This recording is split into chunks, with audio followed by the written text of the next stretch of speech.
Hi sir, రీసెంట్గా release అయిన net రిజల్ట్లో నేను పిహెచ్డి కేటగిరీలో క్వాలిఫై అయ్యాను. అయితే ఈ క్వాలిఫికేషన్తో నేను కొన్ని యూనివర్సిటీస్కి డైరెక్ట్గా పిహెచ్డి ప్రోగ్రామ్ కోసం అప్లై చేసుకొని అడ్మిషన్ తీసుకోవచ్చా? సార్, నేను నెట్ పిహెచ్డి కేటగిరీలో క్వాలిఫై అయినప్పటికి కూడా కొన్ని యూనివర్సిటీస్ ఖచ్చితంగా వాళ్ళ ఎంట్రన్స్ ఎగ్జామినేషన్ రాయాలంటున్నాయి. నాతో పాటు ఎవరైతే ఈ కేటగిరీలో క్వాలిఫై కాలేదో వాళ్ళు కూడా రాస్తున్నారో, అయితే వాళ్ళకి మాకు డిఫరెన్స్ ఏంటి sir? Sir, net with PhD category గురించి నేను మాట్లాడితే కొన్ని యూనివర్సిటీస్ వాళ్ళు మేము దాన్ని ఫాలో కావడం లేదు, మా ఇండివిజువల్ పిహెచ్డి అడ్మిషన్ ప్రొసీజర్ని ఫాలో అవుతున్నామని చెప్తున్నారు. అయితే ఫైనల్గా నెట్ పిహెచ్డి కేటగిరీ యొక్క అడ్వాంటేజెస్ ఏంటి? ఇది యూస్ఫుల్లా? దీనివల్ల యూజ్ ఉందా లేకుంటే ఇది యూజ్లెస్సా? ఈ డౌట్స్ చాలామంది వేల మంది ఆస్పిరెంట్స్ అడుగుతున్నారు my dear friends. Especially Telugu రాష్ట్రాల నుండి ఈ క్వశ్చన్స్ చాలా రైజ్ అవుతున్నాయి. సో రీసెంట్గా కొన్ని యూనివర్సిటీస్ యొక్క పిహెచ్డి అడ్మిషన్ ప్రోగ్రామ్స్ని రిలీజ్ చేసిన తర్వాత అందులో స్టేట్ యూనివర్సిటీస్ కూడా ఉన్నాయి, సెంట్రల్ యూనివర్సిటీస్ కూడా ఉన్నాయి, ప్రైవేట్ యూనివర్సిటీస్ కూడా ఉన్నాయి. సో ఈ అడ్మిషన్స్ కోసం వెయిట్ చేస్తున్న చాలామంది ఆస్పిరెంట్స్ నెట్ పిహెచ్డి కేటగిరీలో క్వాలిఫై అయ్యి కూడా మేము ఎందుకు మళ్ళీ ఒక ఎంట్రన్స్ ఎగ్జామినేషన్ రాయాలి, ఒకవేళ ఎంట్రన్స్ ఎగ్జామినేషన్ రాసేటట్టుగా అయితే ఈ కేటగిరీ యొక్క అడ్వాంటేజెస్ ఏంటి అని చాలామంది క్వశ్చన్స్ రైజ్ చేస్తున్నారు. ఈ వీడియోలో నేను కంప్లీట్గా సొల్యూషన్ చెప్పను, కానీ సో దీన్ని ఏ రకంగా యూస్ చేయాల్సింది, ఏ రకంగా యూస్ చేస్తున్నారో దాని గురించి ఒక పిక్చర్ చెప్తాను మై డియర్ ఫ్రెండ్. దాన్ని బట్టి మీరే ఆలోచించుకోండి ఈ కేటగిరీ ఎంత యూస్ఫుల్లో. అయితే సో ఈ కేటగిరీని సరిగ్గా యూనివర్సిటీస్లో ప్రాపర్గా ఇంప్లిమెంట్ చేయకపోతే యూజీసీ ద్వారా సో ఫ్యూచర్లో పిహెచ్డి అడ్మిషన్స్ చాలా చాలా డిఫికల్ట్గా మారిపోతాయి. సో పిహెచ్డి చేయడం ఎంత డిఫికల్టో ఈ రోజుల్లో దానికన్నా multiple times difficult PhD admission తీసుకోవడంలా మారిపోతుంది మై డియర్ ఫ్రెండ్స్. చాలామంది ఆస్పిరెంట్స్ డిసప్పాయింట్ అవ్వడంతో పాటు పిహెచ్డి ప్రోగ్రామ్ యొక్క అడ్మిషన్స్ కూడా తగ్గిపోతూ వస్తున్నాయి. సో యూజీసీ ఒక ప్రాపర్ కేర్ తీసుకోవాలి. దాని గురించి క్లియర్గా ఈ వీడియోలో ఎక్స్ప్లెయిన్ చేస్తాను. వీడియోని లాస్ట్ వరకు చూడండి. నా ఎక్స్ప్లెనేషన్ మీకు నచ్చిందా? వీడియోకి ఒక లైక్ ఇవ్వండి. నచ్చలేదా వీడియోకి ఒక డిస్లైక్ చేసేయండి my dear friends, no problem. లేదా మీకు ఏమైనా డౌట్స్ ఉంటే కామెంట్ సెక్షన్లో మెన్షన్ చేయండి, లేదా ఫర్దర్గా క్లారిఫికేషన్స్ కావాలంటే ఈ వాట్సాప్ నెంబర్తో టచ్లో ఉండండి my dear friends. Hi everyone, నా పేరు డాక్టర్ అహ్మద్ బాషా. మన ఎయిమ్ అకాడమీ యూట్యూబ్ ఛానల్లో మీ అందరికీ స్వాగతం.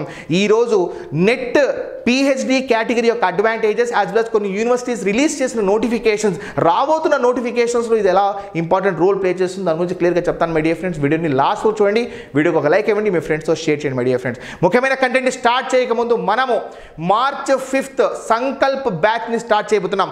AP set, Telangana set, net, R set, ఫ్యూచర్లో పిహెచ్డి అడ్మిషన్స్ కోసం యూజ్ అయ్యే ప్రతి ఒక్క ఎగ్జామినేషన్లో common paper, teaching and research aptitude మీద ఫుల్ గ్రిప్ తెప్పించే విధంగా 3 months బ్యాచ్ స్టార్ట్ చేయబోతున్నాం మై డియర్ ఫ్రెండ్స్. ఇంట్రెస్ట్ ఉన్న వాళ్ళు ఇదే స్క్రీన్ పైన కనిపిస్తున్న నెంబర్కి బ్యాచ్ డీటెయిల్స్ అని మెసేజ్ చేయండి. Okay my dear friends, net third category PhDs కోసమే ఎక్స్క్లూజివ్గా క్రియేట్ చేశారు.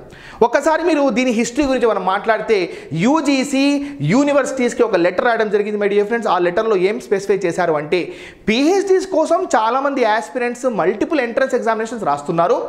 మల్టిపుల్ ఎంట్రన్స్ ఎగ్జామినేషన్ రాయడం వల్ల వాళ్ళే నష్టపోతున్నారు. సో వీళ్ళందరినీ మనం కవర్ చేయడం కోసం ఒక కామన్ ప్లాట్ఫామ్ని క్రియేట్ చేస్తున్నాం. అదే నెట్ జూన్ 2024లో ఒక కొత్త కేటగిరీని ఇంట్రడ్యూస్ చేస్తున్నాం. అదే category 3 exclusively for PhD admissions. అయితే ఒక్కసారి ఆ లెటర్ చూడండి మై డియర్ ఫ్రెండ్స్. ఇక్కడ లెటర్ మెన్షన్ చేశారు చూడండి. ఇక్కడ ఏం మెన్షన్ చేశారు అంటే కొత్త ఎడ్యుకేషన్ పాలసీని దృష్టిలో పెట్టుకొని ఏం చేశారు అంటే చూడండి, PhD program in place of entrance test conducted by different universities. దీని కింద ఒక పాయింట్ చూడండి my dear friends. To help students with one national entrance test for admission to PhD as a part of implementation of National Education Policy 2020, the Commission in its 578th meeting held on 13th March 2024 decided that from the academic sessions 2024-25 అంటే ఇప్పుడు run అయ్యే academic sessions ఏదైతే ఉన్నాయో so అక్కడ నుండి onwards the net score can be used for admission to PhD program in place of entrance tests conducted by different universities. So ఈ paragraph యొక్క simple meaning ఏంటంటే పిహెచ్డీస్ కోసం different universities entrance examination organise చేయడం కన్నా ఒక common platform ద్వారా so మనము ఈ నెట్ ఎగ్జామినేషన్లో ఒక కొత్త కేటగిరీని ఇంట్రడ్యూస్ చేసి ఆ కామన్ ప్లాట్ఫామ్ ద్వారా సో పిహెచ్డి అడ్మిషన్స్ తీసుకోవడం జరుగుతుంది అని క్లియర్గా మెన్షన్ చేశారు. అయితే ఈ పర్టికులర్ రూల్ ఏదైతే ఉందో యూనివర్సిటీ గ్రాంట్స్ కమిషన్ ఇంప్లిమెంట్ చేసింది కాబట్టి అన్ని యూనివర్సిటీస్ ఫాలో అవ్వాలి. అయితే ఇక్కడ కొన్ని universities, I don't want to take the name of those universities my dear friends, అసలు వాళ్ళ అడ్మిషన్ ప్రొసీజర్లో అసలు ఈ పాయింటే మెన్షనే చేయలేదు మై డియర్ ఫ్రెండ్స్. సింపుల్గా ఏమంటున్నాయంటే బాబు పక్కకి ఆడుకోమా అంటున్నాయి. ఎస్పెషలీ కొన్ని private universities my dear friends, I don't want to take the name of those universities. అయితే కొన్ని యూనివర్సిటీస్ దీన్ని కన్సిడర్ చేస్తున్నాయి, కానీ మళ్ళీ ఎంట్రన్స్ ఎగ్జామినేషన్ రాయాలంటున్నాయి. అయితే రాబోతున్న ఏపీఆర్సెట్ 2025 సినారియోలో ఏ రకంగా ఉంటుందో, ఒకవేళ ఈ క్వాలిఫికేషన్ ఉండి అంటే పిహెచ్డి విత్ నెట్ కేటగిరీలో మీ క్వాలిఫికేషన్ ఉండి, థర్డ్ కేటగిరీలో క్వాలిఫికేషన్ ఉండి మళ్ళీ ఎంట్రన్స్ ఎగ్జామినేషన్ రాయాలి అంటే సో ఈ కేటగిరీ వల్ల ఏంటి యూజ్? అయితే ఒక్కసారి ఈ పర్టికులర్ కాన్సెప్ట్ని అబ్జర్వ్ చేయొచ్చు మై డియర్ ఫ్రెండ్స్. ఇక్కడ ఏమంటున్నారు చూడండి, in view of the above the higher education ఇన్స్టిట్యూషన్స్లో state universities, central universities, even IITs, NITs, deemed universities, private universities అన్నీ వచ్చేస్తాయి, అటానమస్ ఇన్స్టిట్యూషన్స్ వచ్చేస్తాయి. Are requested to utilise the net score for admission to PhD program instead of conducting their entrance test from the forthcoming academic sessions 2024-25 my dear friends. Let us take one example. నాకు ఎటువంటి qualification లేదనుకుందాం, నేను ఒక fresher. So let us take as an example. So నాకు AP set లేదు, Telangana set లేదు, net లేదు, ఇవన్నీ ఏం లేవు. అయితే మీరు రీసెంట్గా నెట్ ఎగ్జామినేషన్లో కేటగిరీ 3 సెలెక్ట్ అయ్యారు. మీరు నేను ఇద్దరు కలిసి ఒక యూనివర్సిటీ యొక్క పిహెచ్డి ప్రోగ్రామ్కి అప్లై చేసుకున్నాం. నేను ఎంట్రన్స్ ఎగ్జామినేషన్ రాయాలి, మీరు ఎంట్రన్స్ ఎగ్జామినేషన్ రాయాలి. What's the difference between these both? అంటే ఇక్కడ నేను ఎటువంటి క్వాలిఫికేషన్ లేకుండా, బ్యాక్గ్రౌండ్ లేకుండా, ఎటువంటి నెట్ కేటగిరీ 3 క్వాలిఫికేషన్ లేకుండా నేను కూడా ఎంట్రన్స్ ఎగ్జామినేషన్ రాసి, మీరు నెట్ ఎగ్జామినేషన్ కోసం ప్రిపేర్ అయ్యి, మీరు నెట్ ఎగ్జామినేషన్లో కేటగిరీ 3 క్వాలిఫై అయ్యి, మీరు కూడా అదే యూనివర్సిటీ యొక్క ఎంట్రన్స్ ఎగ్జామినేషన్ రాస్తే సో మీకు నాకు క్వాలిఫికేషన్లో ఏంటి తేడా? There should be some difference. అదే నా క్వశ్చన్ మై డియర్ ఫ్రెండ్స్. అయితే రీసెంట్గా ఏం జరిగింది అంటే ఉస్మానియా యూనివర్సిటీ వాళ్ళు పిహెచ్డి ప్రోగ్రామ్ యొక్క నోటిఫికేషన్ రిలీజ్ చేశారు. జస్ట్ రెఫరెన్స్ కోసం తీసుకుంటున్నాను మై డియర్ ఫ్రెండ్స్.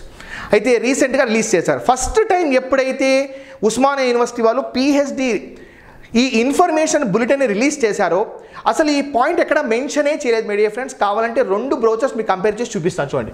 2 బ్రౌచర్స్ చూడండి. ఒక బ్రౌచర్ ఏంటంటే ఈ బ్రౌచర్ అబ్జర్వ్ చేయండి మై డియర్ ఫ్రెండ్స్. ఇక్కడ ఏం మెన్షన్ చేయలేదు చూడండి. ఇది వచ్చేసి ఈ బ్రౌచర్ చూడండి, Osmania university PhD admission brochure 2025 my dear friends. ఎక్కడ కూడా ఈ పాయింట్ మెన్షన్ చేయలేదు. ఏం మెన్షన్ చేస్తారో ఒకసారి అబ్జర్వ్ చేయండి చూడండి. However, if any of the above category candidates wish to get admission into category 2, she needs to get through the Osmania university PhD entrance test 2025. Category 1 వాళ్ళు ఎవరైతే ఆల్రెడీ మనకు ఫెలోషిప్లో క్వాలిఫై అయ్యారు, అంటే ఎవరైతే వాళ్ళకి ఆల్రెడీ నెట్ ఉంటుందో, నెట్ విత్ జిఆర్ఎఫ్ ఉంటుందో, CSR ఉంటుందో, సిఎస్ఆర్ నెట్ ఉంటుందో, వాళ్ళందరూ సెట్ కూడా ఉంటుందో, వాళ్ళందరూ కేటగిరీ 1లో వచ్చేస్తారో, రాని వాళ్ళందరూ కేటగిరీ 2లో వస్తారని చెప్పి ఇక్కడ క్లియర్గా మెన్షన్ చేశారు. ఇది ఎప్పుడు జనవరి ఎండింగ్ ఫిబ్రవరి ఫస్ట్ వీక్లో Osmania university PhD notification release అయినప్పుడు అప్పుడు రిలీజ్ చేసిన information bulletin my dear friends. దాని తర్వాత వెంటనే దీన్ని చేంజ్ చేసి ఒక కొత్త పాయింట్ని యాడ్ చేసి రివైజ్డ్ ఇన్ఫర్మేషన్ అని మళ్ళీ రిలీజ్ చేశారు. కాబట్టి వెబ్సైట్లో చెక్ చేయండి మై డియర్ ఫ్రెండ్స్. చూడండి, వెబ్సైట్లో చెక్ చేయండి. చూడండి, రివైజ్డ్ ఇన్ఫర్మేషన్ బ్రౌచర్ని మళ్ళీ రిలీజ్ చేశారు. అందులో ఏం మెన్షన్ చేశారో, ఇందాక మెన్షన్ చేసిన పాయింట్స్ ఏదైతే ఉన్నాయో అది కాకుండా ఏం మెన్షన్ చేసి ఒకసారి చూడండి మై డియర్ ఫ్రెండ్స్. ఇది కాకుండా చూడండి, యూ కెన్ సీ హియర్ చూడండి, those who are awarded junior research fellowship in a national level test, namely UGC, CSIR, ICMR, ICAR, DBT, Inspire, NFSC and ST, and not secured admission into PhD program under category 1. అంటే ఎవరైతే ఈ qualifications అన్నీ ఉండి category 1లో select కాలేదో, category 1 అంటే ఏంటి, డైరెక్ట్గా ఇంటర్వ్యూ సెలెక్ట్ కాలేదో, and the candidates who qualified under UGC NET for PhD admission only, వీళ్ళు కాకుండా ఎవరైతే ఈ 2 క్వాలిఫికేషన్స్ లేని వాళ్ళు, నెట్ లేదు లేదా జేఆర్ఎఫ్ లేదు, as well as PhD category ఏదైతే ఉందో నెట్లో అది కూడా క్వాలిఫై కాలేదో, వాళ్ళందరూ ఏం చేయాలంటే are eligible to write PhD entrance test. అయితే what is the use of this category? ఏ కేటగిరీ గురించి మాట్లాడుతున్నాము? నెట్ పిహెచ్డి కేటగిరీ, అంటే కేటగిరీ 3 ఏదైతే ఉందో దానివల్ల ఉపయోగం ఏంటి? నేను మళ్ళీ అదే ఎగ్జాంపుల్ తీసుకుంటున్నాను రెఫరెన్స్ కోసం. నాకు ఎటువంటి క్వాలిఫికేషన్ లేదు అనుకుందాం. అయితే నేను ఒక ఫ్రెషర్ అనుకుందాం. నాకు ఏపీ సెట్ లేదు, తెలంగాణ సెట్ లేదు, నెట్ లేదు. నేను రీసెంట్గానే క్వాలిఫై అయ్యాను, 2024లో క్వాలిఫై అయ్యాను నా పీజీ ప్రోగ్రామ్. నాకు ఎటువంటి బ్యాక్గ్రౌండ్ లేదు క్వాలిఫికేషన్ పరంగా, నేను వచ్చి ఈ ఎగ్జామినేషన్ రాస్తున్నాను. మీరు నెట్ ఎగ్జామినేషన్ కోసం 2 ఏళ్ళ పాటు ప్రిపేర్ అయ్యారు. అందులో కొత్త కేటగిరీ ఏదైతే ఉందో కేటగిరీ 3లో క్వాలిఫై అయ్యారు. ఇప్పుడు మీ దగ్గర నెట్ పిహెచ్డి కేటగిరీ 3 సర్టిఫికేట్ కూడా ఉందన్నమాట. ఆ ఎలిజిబిలిటీ ఉంది. మీరు నేను ఇద్దరు కలిసి ఈ పిహెచ్డి ఎంట్రన్స్ ఎగ్జామినేషన్ రాస్తే మీకు నాకు డిఫరెన్స్ ఏంటి? ఈ డౌట్ చాలామంది ఆస్పిరెంట్స్ రైజ్ చేస్తున్నారు. ఫ్రాంక్గా చెప్పాలంటే నేను కూడా ఆన్సర్ ఇవ్వలేకపోతున్నాను. అయితే కొన్ని యూనివర్సిటీస్ ఏదైతే ఉన్నాయో దీని గురించి ఎక్కడ కూడా ప్రస్తావన చేయలేదు మై డియర్ ఫ్రెండ్స్. అసలు వాళ్ళ ఇన్ఫర్మేషన్ బులెటిన్లో వాళ్ళు ఏం మాట్లాడలేదు. అసలు వాళ్ళు ఏమంటున్నారంటే మా ప్రొసీజర్ మేము ఫాలో అవుతున్నాము, సో మీరు ఈ ప్రొసీజర్ ద్వారా వస్తేనే you can join PhD program ఈ నవన్ యూనివర్సిటీ అని క్లియర్గా మెన్షన్ చేస్తున్నారు. ఆ యూనివర్సిటీస్ యొక్క పేర్లు కూడా నేను చెప్పగలను, కానీ I don't want to disclose all those universities name my dear friends. అయితే ఇక్కడ నేను చెప్పే పాయింట్ ఏంటంటే ఇప్పుడు రాబోతున్న ఏపీ ఆర్సెట్ 2025 కానివ్వండి, లేదా తెలంగాణ యూనివర్సిటీస్లో డిఫరెంట్ యూనివర్సిటీస్లో వచ్చే పిహెచ్డి ప్రోగ్రామ్స్కి సంబంధించి అడ్మిషన్ ఇన్విటేషన్ వస్తే, సో ఇప్పుడు యూజీసీ నెట్ 2025 కేటగిరీ 3 క్వాలిఫై అయిన వాళ్ళకి there should be some benefit. ఈ క్వాలిఫికేషన్ ఉన్న వాళ్ళకి అట్లీస్ట్ కేటగిరీ 1లో ఇంట్రడ్యూస్ చేసి వాళ్ళకి ఇంటర్వ్యూని ఆర్గనైజ్ చేయాలి. ఒకవేళ నెట్ జేఆర్ఎఫ్ వాళ్ళకి ఫస్ట్ ప్రిఫరెన్స్ ఇస్తూ, నెక్స్ట్ వచ్చేసి అసిస్టెంట్ ప్రొఫెసర్కి సెకండ్ ప్రిఫరెన్స్ ఇస్తూ, థర్డ్ ప్రిఫరెన్స్ అయినా ఈ కేటగిరీ వాళ్ళకి ఇవ్వాలి కదా. ఒకవేళ ఇవ్వకుంటే ఈ కేటగిరీ క్వాలిఫై అయ్యి ప్రయోజనం ఏంటి మళ్ళీ ఎంట్రన్స్ ఎగ్జామినేషన్ రాసేటట్టుగా అయితే? This is my question my dear friends. అయితే ఒకసారి ఇది కాకుండా మీరు డిఫరెంట్ వేరే యూనివర్సిటీస్ యొక్క ఇన్ఫర్మేషన్ బులెటిన్స్ని అబ్జర్వ్ చేస్తే కూడా అది కూడా సేమ్ ఇలాగే ఉంటుందన్నమాట. సో ఇప్పుడు ఏపీ ఆర్సెట్ 2024-25 నోటిఫికేషన్ రాబోతుంది. ఎస్పెషల్లీ ఏపీ ఆర్సెట్ 2025 నోటిఫికేషన్ రాబోతుంది. ఇందులో కేటగిరీ 2 ఎలా ఉంటుంది, కేటగిరీ 1 ఎలా ఉంటుంది, సో మీరు నెట్ విత్ పిహెచ్డి కేటగిరీ మీరు క్వాలిఫై అయితే మీరు ఏ రకంగా దాన్ని యూటిలైజ్ చేసుకుంటారో దీనిపైన ఎటువంటి క్లారిటీ లేదు. అయితే ఈ కేటగిరీకి జస్టిస్ జరిగితే కొంచెం ప్రిఫరెన్స్ వైడ్గా బాగుంటుంది. ఫస్ట్ ప్రిఫరెన్స్ మీరు నెట్ జేఆర్ఎఫ్ వాళ్ళకి ఇవ్వండి. 100 సీట్లు ఉంటే ఫస్ట్ ప్రిఫరెన్స్ నెట్ జేఆర్ఎఫ్ వాళ్ళకి ఇవ్వండి. సెకండ్ ప్రిఫరెన్స్ కేవలం నెట్ అసిస్టెంట్ ప్రొఫెసర్ వాళ్ళకి ఇవ్వండి. థర్డ్ ప్రిఫరెన్స్ అన్నా మీరు కేటగిరీ 3 వాళ్ళకి ఇవ్వాలన్నమాట. ఎందుకంటే కొత్తగా ఇంట్రడ్యూస్ చేసిన ఈ కేటగిరీస్ చూడండి. First preference JRF and assistant professor, second preference assistant professor and PhD, third preference ఏదైతే ఉందో వాళ్ళకన్నా ఇవ్వాలి. అసలు ప్రిఫరెన్సే ఇవ్వకుండా డైరెక్ట్గా మీరు ఎంట్రన్స్ ఎగ్జామినేషన్ రాసుకోవాలి అంటే what is the use of this particular category? That is my main question my dear friends. అయితే ఇక్కడ యూజీసీ ఈ కేటగిరీని సీరియస్గా ఇంప్లిమెంట్ చేసే ప్రాసెస్లో కొన్ని సెంట్రల్ యూనివర్సిటీస్ యొక్క పిహెచ్డి నోటిఫికేషన్లో కూడా దీని గురించి ఎక్కడ గురించి మాట్లాడడం లేదు. వాళ్ళు కేవలం మాట్లాడేది ఈ కేటగిరీ 1 గురించి మాత్రమే మాట్లాడుతున్నారు, కానీ కేటగిరీ 3 గురించి మాట్లాడడం లేదు. కొన్ని సెంట్రల్ యూనివర్సిటీస్, కొన్ని ప్రైవేట్ యూనివర్సిటీస్ అయితే రీసెంట్గా 2025 అడ్మిషన్స్ పరంగా ఒక ప్రైవేట్ యూనివర్సిటీ నోటిఫికేషన్ నేను చూశాను మై డియర్ ఫ్రెండ్స్. అందులో ఈ కేటగిరీ 3 గురించి ఎటువంటి ప్రస్తావనే లేదు my dear friends. Then what is the use of this category? So నా రిక్వెస్ట్ ఏంటంటే నేను మెయిల్ కూడా పెడతాను. అయితే రాబోతున్న ఏపీ ఆర్సెట్ 2025 అయినా లేదా ఇతర universities, central universities as well as తెలంగాణలోని స్టేట్ యూనివర్సిటీస్ యొక్క పిహెచ్డి ప్రోగ్రామ్స్లో ఖచ్చితంగా ఈ కేటగిరీకి కొంచెమన్నా వాల్యూ ఇవ్వాలి. టు సమ్ ఎక్స్టెంట్ వెయిటేజ్ ఖచ్చితంగా ఉండాలి. లేకపోతే ఈ కేటగిరీ ఉండి కూడా ప్రయోజనం ఉండదు. ఇది చాలా యూస్ఫుల్, కానీ మీరు ఎక్కడ యూస్ చేసుకోలేరు. ఇటువంటి పరిస్థితి వచ్చేస్తుంది మై డియర్ ఫ్రెండ్స్. అయితే మీ ఒపీనియన్స్ మీరు దయచేసి కామెంట్ సెక్షన్లో మెన్షన్ చేయండి. ఈ కేటగిరీకి ఇంపార్టెన్స్ ఉండాలా ఉండకూడదా? అయితే ఇంపార్టెన్స్ ఉంటే మళ్ళీ ఎంట్రన్స్ ఎగ్జామినేషన్ రాయాల్సిన అవసరం ఏముంది? ఒకవేళ ఎంట్రన్స్ ఎగ్జామినేషన్ ఖచ్చితంగా రాయాలి అంటే ఆ కేటగిరీ సెలెక్ట్ అయ్యి బెనిఫిట్ ఏంటి? So all these things are the various things my dear friends. అయితే దీంట్లో ఖచ్చితంగా ఒక వెయిటేజ్ అంటూ ఉండాలి. రాబోతున్న ఏపీ ఆర్సెట్ 2025 కానివ్వండి లేదా ఇతర యూనివర్సిటీస్ యొక్క పిహెచ్డి ప్రోగ్రామ్స్లో దీనికి ఖచ్చితంగా వెయిటేజ్ ఇస్తే ఈ కేటగిరీలో సెలెక్ట్ అయిన వాళ్ళకి అట్లీస్ట్ కొంచెం బెనిఫిట్ చేసేటట్టుగా ఉంటుందన్నమాట. వాళ్ళకి వాల్యూ వెయిటేజ్ ఇచ్చినట్టు ఉంటుంది. So this is my opinion my dear friends. అయితే ఈ కేటగిరీ ఏదైతే ఉందో దాన్ని బేస్ చేసుకొని మనము ఫ్యూచర్లో ఎటువంటి చేంజెస్ యూజీసీ చేస్తుందో చూసి మళ్ళీ ఒక అప్డేట్ ఇస్తాను my dear friends. Thank you very much. Me opinions మీరు దయచేసి కామెంట్ సెక్షన్లో మెన్షన్ చేయండి. నా కంటెంట్ మీకు నచ్చితే వీడియోకి ఒక లైక్ ఇవ్వండి మై డియర్ ఫ్రెండ్స్. ఎందుకంటే మనం చెప్పే పాయింట్ ఏదైతే ఉందో అబ్సల్యూట్లీ వ్యాలిడ్. చాలామంది యూనివర్సిటీస్ వాళ్ళు ఎవరైతే ఈ ప్రోగ్రామ్స్ ఆర్గనైజ్ చేస్తున్నారో వాళ్ళందరూ కాల్స్ లిఫ్ట్ చేయడం లేదు. లిఫ్ట్ చేసినా కూడా మేమంతా క్లియర్గా మెన్షన్ చేసాం ఇన్ఫర్మేషన్ బ్రిటన్లో చూసుకుని అంటున్నారు. సో చాలామంది మాకు అప్రోచ్ అవుతున్నారు. నేను కూడా కరెక్ట్గా ఆన్సర్ ఇవ్వలేకపోతున్నాను. కాబట్టి సో ఈ పర్టికులర్ కేటగిరీకి జస్టిస్ చేయాలంటే దీన్ని తీసుకెళ్ళి కేటగిరీ 1లో యాడ్ చేయాలి. అప్పుడు జస్టిస్ జరుగుతుంది. ఫస్ట్ ప్రిఫరెన్స్ నెట్ జేఆర్ఎఫ్కి ఇవ్వండి, సెకండ్ ప్రిఫరెన్స్ అసిస్టెంట్ ప్రొఫెసర్కి ఇవ్వండి. అట్లీస్ట్ కొంచెమన్నా వెయిటేజ్ వెలిగిస్తే బాగుంటుంది.